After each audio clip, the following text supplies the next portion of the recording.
All right, what's going on, boys? We're live.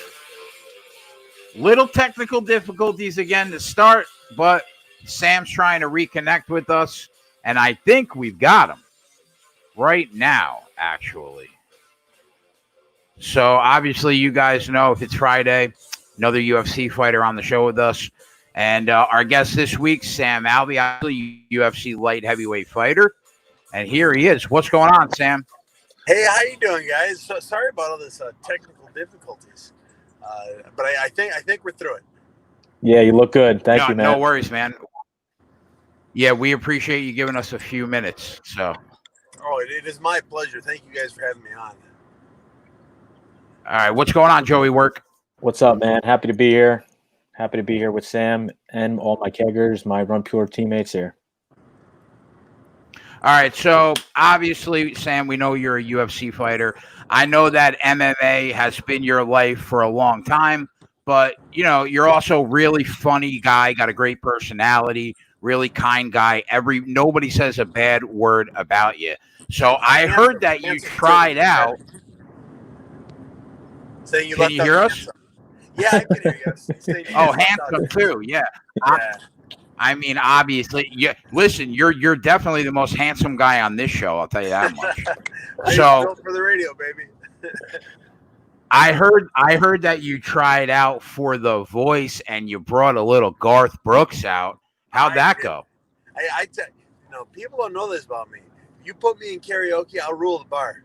I'm the greatest karaoke singer that's ever been. However, The Voice did not see the potential in me this time.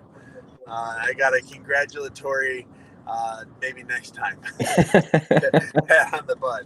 Yeah. How you know what I say to that? How dare they? Okay. How dare they? How dare they? So it's fun. All right. So I don't no chance of winning the show, but I thought if I just mentioned I'm in the UFC a few times, it might help. So like I said, I'm a decent enough singer at karaoke not to win the show. But sometimes just saying UFC, that's enough to get your foot in the door. Yep. Jay, you there? So I see that you have some hot takes on Twitter. Yeah, can you hear me? I can hear you. Yeah. Oh, you're kidding me, dude. Well, I can hear you guys. Yeah, I could. Yeah, we can hear you. Yep.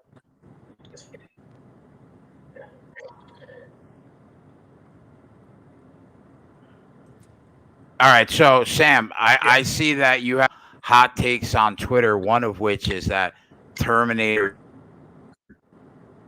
Fate was a good movie. Not Terminator Dark Fate was a good movie. Can you? It was fantastic. Some of the CGI wasn't as good as the 1994 Terminator 2, but the movie was great. It was pretty much just exactly Terminator 2. It was. I had so much fun watching it, and I had only heard terrible things about it. I thought it was going to be bad, like every other Terminator had been after Terminator 2. But this one, I thought it successfully rebooted the series. All right, so Sam, I got I know you've been fighting professionally since 2008 off a great fight versus Ryan Spann, and you're obviously one of the most liked fighters in the UFC. I was wondering what your plans are next. Do you have an opponent in mind or someone you like to call out? I broke my hand just before the Ryan Spann fight, so it just got cleared about a week ago. So I'm cleared to spar again, cleared to hit mitts, cleared to do all that. So I'm going to get back in there as fast as I can. Unfortunately, as much as I may not agree with the last couple decisions that have come my way, it's still an L, whether I agree with it or not. And so I'm not in the position to call anyone out. Now, if I were to call someone out, though, I would want to call out somebody who's probably injured, a little smaller than me. If you could get them with, a bad foot or a bad hand, easily knocked out, that'd be sweet. But yeah, that's the guy I'm calling out next. Oh, man. All right, so if it's okay with you, we're just going to go through the main card for tomorrow's fight. Just get your thoughts on a couple of the fights.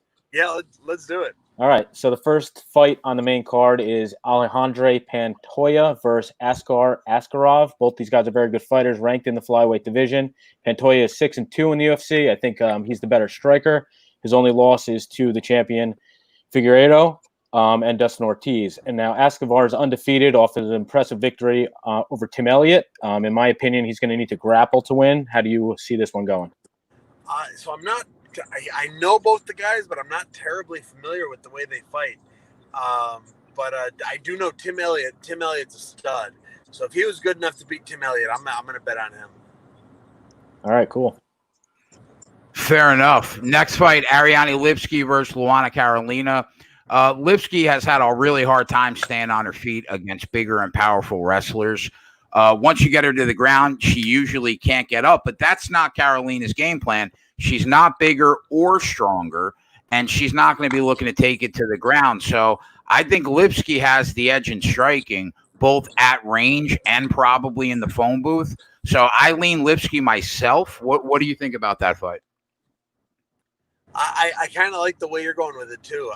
If she's good enough not to get taken down by a non-wrestler, which is something, and she handles the range a little bit better, so I'm going with her. Awesome. So the next fight is Mark DeCasey versus Rafael Fiziev. Mark's off 2 consecutive victories over Lando Venata and Joe Duffy. He isn't afraid to use his wrestling, and I fully expect him to do it again here. Rafael Fiziev is 1-1 in the UFC, has stops in 6 of his 8 professional fights.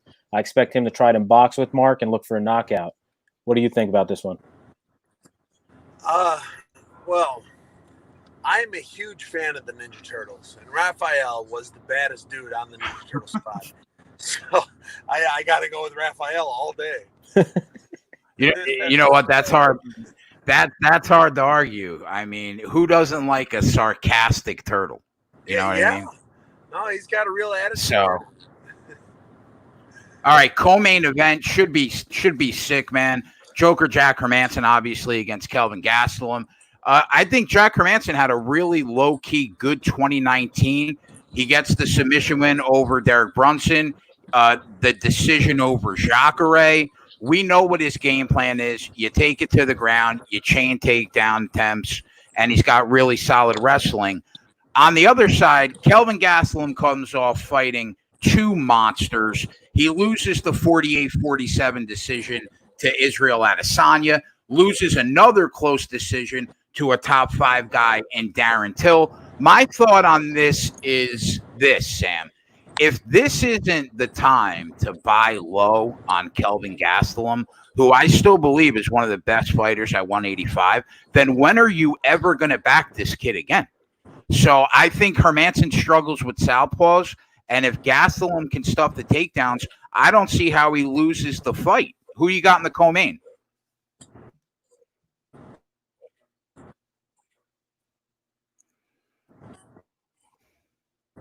Did we lose him?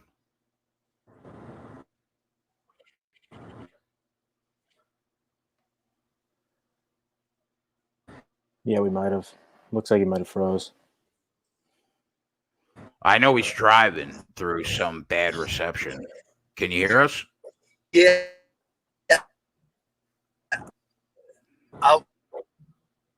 Kevin Gastelum.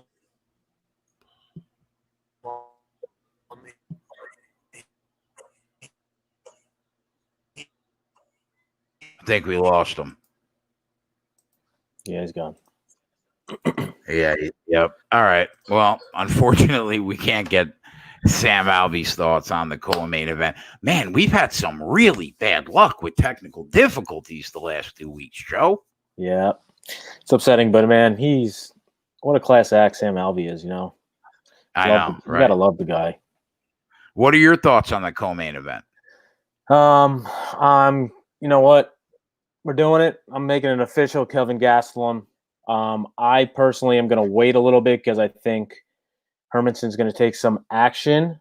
So I'm looking to probably get Gastelum at even money or in the plus. I mean, right now he's at -104, so wouldn't be a bad pick, but I'm definitely taking Gastelum here. I really think, obviously, he's fought better competition. He is, Definitely crisp, better looking boxer to me. We got him back. All right, Sam, cool. what we couldn't hear you. What do you think about the Gastelum Hermanson fight? I'm taking Gastelum. Gastelum's one of the best underrated wrestlers in the UFC. Great at takedowns, just doesn't use them very often. Real good at takedown defense. His jiu-jitsu's top notch, and his boxing is good. I think he's going to be the significantly smaller guy in the cage, but I saw him weigh in today and he looked sharp. I know when he weighed in against Till, he did not look sharp, and it looks like he had a good camp. So I'm taking Gastelum on this one. Sweet. So the main event, much anticipated, is Davison Figueiredo versus Joseph Benavidez. These two have some bad blood here. Is this a rematch from February as Davison finished Joe in the second? There was some controversy surrounding the XNL headbutt. Davison is an impressive 7-1 in the UFC, with his only loss coming to Jussier Formier. As for Joe, he's fought everyone in his weight division and could arguably be the best UFC fighter to not win a belt. What do you think about the main event? They both made weight this time, so that's a good start. He lost the first fight, and weight loss, it kills people in the UFC. When they make weight and the opponent doesn't, it was an unbelievable stat that when you miss weight, you win fights. It's the dumbest thing, but it works. Both made weight. It's a championship fight for both of them, and I think he wins the rematch. So you think Benavidez gets the job done in the rematch? I do. I think he's got a fire under his butt. I'm sure he's pissed off that he lost the last one, and he was a big overdog in the last one. I think he put together what he had to. I don't think he would have accepted the fight if old boy missed weight again. And I think he's ready for action. He knows this is going to be his last chance to win. It's a real fire to own that belt. It's a real fire under his butt, and I think he's going to get it done. All right, we'll get you out of here on this. Before you go, a couple quick questions on the two main events coming. Next Saturday, Bobby Knuckles takes on Till. We know that. Should be a fun fight. Bobby Whitaker or Till gets the job done?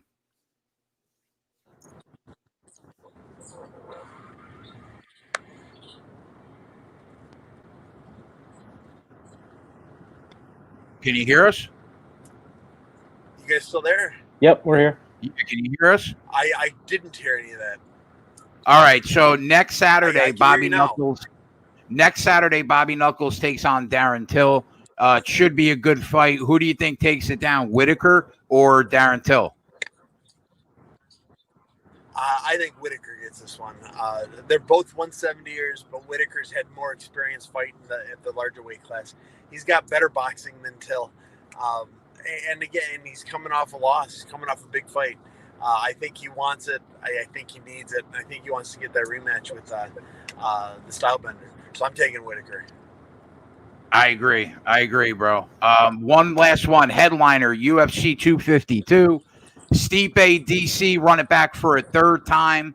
You can make the argument for both fighters, obviously, but you're the mixed martial artist. So who takes down the third fight in the trilogy, Sam? Cormier or Miocic? I'm excited.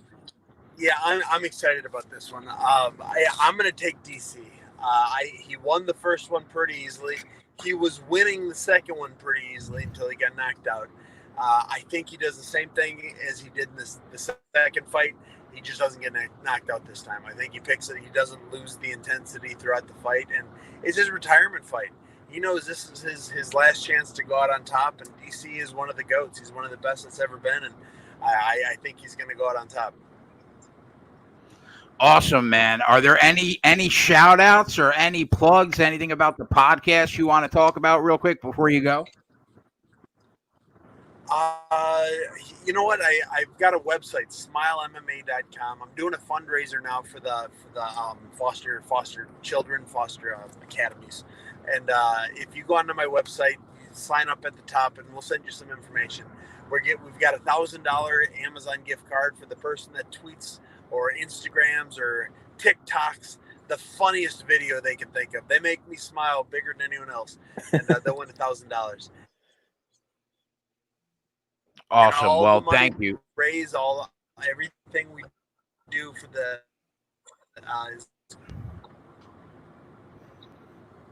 Thank you for coming on and giving us 10 minutes, Sam. We really appreciate it. Hey, absolutely. Sorry we had such a hard time connecting. I'm sure it was my fault. Next time I'm on, I'll make sure it's better. Hey, no worries. Go enjoy that dinner, man. No worries. Oh, it's gonna be good.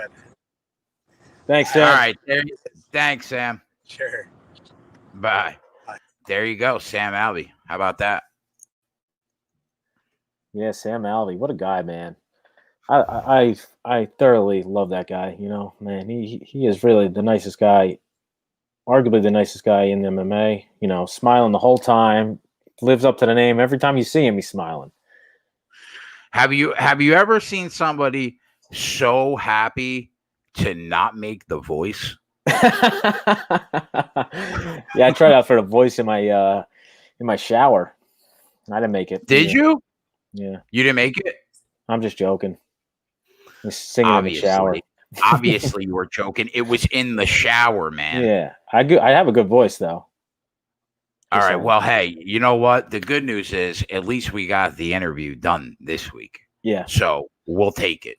Yep. All right. So we'll talk for 5 minutes. Obviously, at the top of the hour, I'll be over with the Run Pure Sports guys talking the fight night card from the DFS perspective with JSU and Titletown over there. But we got a couple minutes here. Joey, we'll see any official plays that you like, anything you want to make official. I know that you will tweet something out about your plays in the morning like normal, but anything that you're eyeing out right now, I know you said you like Kelvin Gastelum, right? I was on Sports Grid this morning, and I basically said exactly what you and Sam said. It's a buy low spot. If you don't take Kelvin Gastelum here, when do you take him again, right? Absolutely. Yep. I think honestly, if he stops the takedowns, and Sam said he has a wrestling background and he thinks he will stop the takedowns, that that's basically Hermansson's only path to victory, I think. So if he stops the takedowns, I know Hermansson has a longer reach, but Gastelum is used to that. Almost all the guys he fights has a longer reach than him. So I really think this is Gastelum's fight to lose. And at minus 104 right now, you got to jump on that. I mean, I possibly think the number will get better potentially, but if I see it start going the wrong direction, I'm gonna get on it. Yeah, I thought Sam Alvey brought up a good point. Gastelum does have pretty underrated defense. Didn't look like that in 2017. This morning, Kevin Walsh brought up that fight that Gastelum fought against Chris Weidman, and that was probably diminished Weidman by then. But he had problems, and it's a fair point. But I really do think if he stuffs the takedowns, I just don't see how he doesn't get the job done, especially considering Hermansson has a problem with southpaw fighters, and he sets everything up off his jab. And if he is unable to do that, I don't know why, but it seems like when he fights a southpaw, that jab slowly slips away during those fights. So if he can't set everything up off the foundation of that jab, I think he's going to have problems. And I think coming in, Gastelum, we know about the power that he has. And I don't see Hermansson hurting Gastelum. He's got an iron jaw, and I just don't think Hermansson's going to give issues like that. It will only be the wrestling, I think, that defeats him. So I agree with you, Joey, completely. It's a buy low spot. I mean, just the fact that you can get Kelvin Gastelum at even money against another top 5 guy is fair play. So what else you looking at on this card? Who else you like? So my next look is the first fight of the night. I know, like last Saturday, I gave out Davey Grant at plus 146 for the first fight of the night. I like him the first fight, giving us some plus money. So my look here is Sergey Spivak inside distance plus 162 for the first fight of the night. Basically, he's fighting Carlos Felipe. It's first UFC fight. He hasn't fought an MMA fight since May 2017. He's had one fight in between, and it was only a boxing match. Spivak has about 3 feet height advantage and about 3-inch height advantage and 3-inch reach advantage. I also like this fight not to go to distance just in case Carlos does clip him. That's at minus 200 right now, but Spivak is a crafty wrestler. He has good takedowns, good takedown defense. So I do think he's 1-2 in the UFC. He lost to Walt Harris and Marcin Tybura, who are both like well-known names, you know. So, but as Felipe coming in his first fight, he was smaller. He was talking shit at the weigh-in, so I think that'll be good. But Spivak definitely looked bigger, and I think he does finish this inside the distance. And we got a 162 juicy number. I'm definitely going to make that official. My thoughts, because I have watched now 24 hours of fight tape in 36 hours, went to bed at 1 in the afternoon today, woke up at 5. Like, these turnarounds, bro, are killing me. Thank God we have a card once a week, or I'd be in the fucking ground. Okay.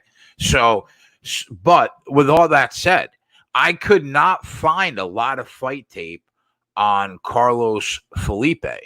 And, you know, I think that we know what Sergey Spivak does. You know, a tough dude, probably an above average gas tank for the division. Doesn't have a ton of power, but, you know, his success historically is exactly what you said. He's a wrestler. He needs to get those takedowns, and that goes a long way to determining the fight. Now, the problem is that I need to know how good Carlos Felipe's takedown defense is. That seems paramount to me for me to be able to figure out who wins the fight. Were you able to find any fight tape? I found one fight of Felipe's, looked okay, couldn't find really anything else. But if you did watch his tape, what did you think about his takedown defense? Because I need to know that before I could find an angle. Yeah, so the only fight tape I could find was his last boxing match, and obviously there was no takedowns in that. Yeah. Okay. What else are you looking at for this so card? I am looking at, yes, there's another underdog that I'm looking at here is Joel Oliveira. He's at probably 3-1 plus 300 right now. Over Joe Duffy. Joe Duffy's, you know, getting up there in age right now. 4-3 in the UFC. He's got losses to Mark DeCasey on the card, James Vick, Dustin Poirier. Obviously, he did beat Conor McGregor, so blah blah blah. But you know, he's getting up there in age. He hasn't won since 2017. He's 32 years old. He's had a lot of fights on his resume. Now, this guy, Joel Alvarez, he is 16-2. All his 16 wins have been stopped. He is 14 of them have been by subs, and I really don't. The only thing I'm afraid of here is I don't think Duffy's really good against the subs, and I don't think he gets a sub on Duffy. But obviously, you get him at plus 300, or, you know, not to go to distance is also plus 105, depending on what you're looking at there. But I'm probably going to put a half unit on Joel Alvarez and take a shot with the dog here. Yeah, my thoughts when I listen, it's hard to fault anybody for taking a plus $3 dog in a fight when anything can happen. So I would never tell you not to do it because, you know, I mean, we saw this past week what can happen. I mean, what was the one fight that we watched this past week? The Al Hassan fight. That's a perfect example of why, you know, nobody should ever tell you not to bet a plus 300 dog. So, you know what? I guess it's a dog or pass spot. I think I agree with you. Although I personally don't really have any desire to bet any money line in this fight. For anybody that is backing Joe Duffy, I'd be a little worried about Duffy talking about retirement. That's usually a bad sign, I'll tell you that much. I looked at Alvarez. When I looked at him, Joe, I was like, man, I don't know if this kid belongs in the UFC. He looked impressive on the regional scene for sure. I think he looks better than on the regional scene than he probably will ever look in the UFC because he was crushing cans, a lot of them. I was worried about his low output striking game too. He pulls guard way too much, which leads to like rounds that he ends up giving away that he can't afford. But like I said, who is laying 350 on Joe Duffy? You know what I mean? Nobody. No. I mean, nobody. And if you are, you're doing it wrong. So, yeah. I mean, yeah, I agree with you 100%. It's a dog or pass spot. What else caught your eye?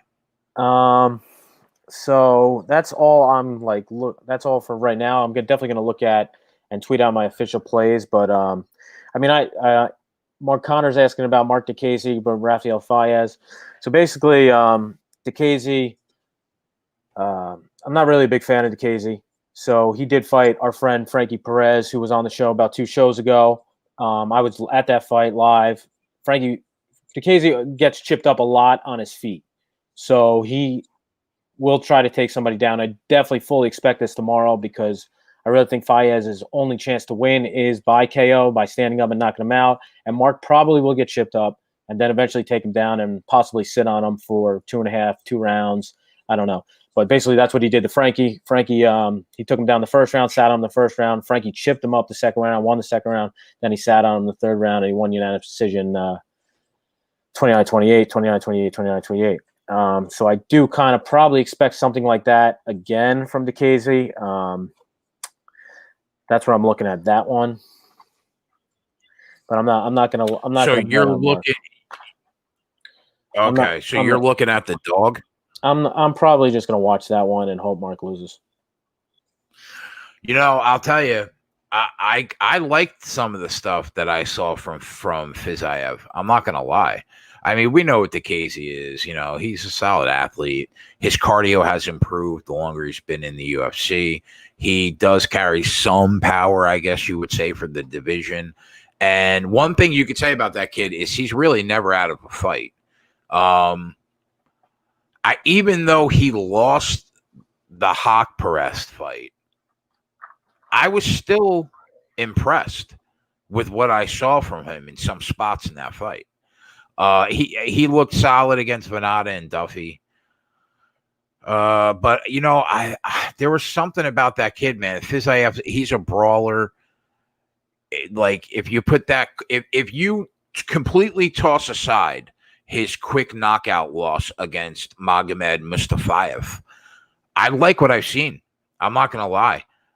He always controls the octagon. He always moves forward. He always corners his opponents in every fight I've seen. The difference between, I guess you would say, DeCasey striking and Fiziev striking is technique, I guess. But when Fiziev actually pulls the trigger, he's looking to take your head clear off your shoulders. He throws the refrigerator, the kitchen sink, everything when he's exchanging. So, you know, I don't like the fact that he doesn't tuck his chin. He barely tucks his chin ever. But I don't know, man. Is Mark DeCasey somebody that is automatically going to take advantage of that? I can't say that, to be sure. And one thing that we know about DeCasey is he hates pressure. He hates to be fighting off his back foot. And you can guarantee yourself one thing, that Fiziev will have him on his back foot tomorrow night. 100%. So, yeah, I mean, I'm going to watch a little bit more fight tape tonight, but the kid impressed me for sure. Better than I thought he was going to be. All right, so obviously Joe will have his plays out on Twitter tomorrow. He may join us for the fight cast if he's around. If not, Joey Wirt, we'll see you next week, buddy. All right, we're out, boys. Next up, I'll be on Run Pure Sports doing the MMA show with those guys. Tomorrow, 4 o'clock, we got the Fight Island Fightcast. Try to scrape some units there. And then Sunday, we got the NASCAR race at Texas. Should be a fun place. You know where to come if you want that green. And that's it. We're out. Back after this.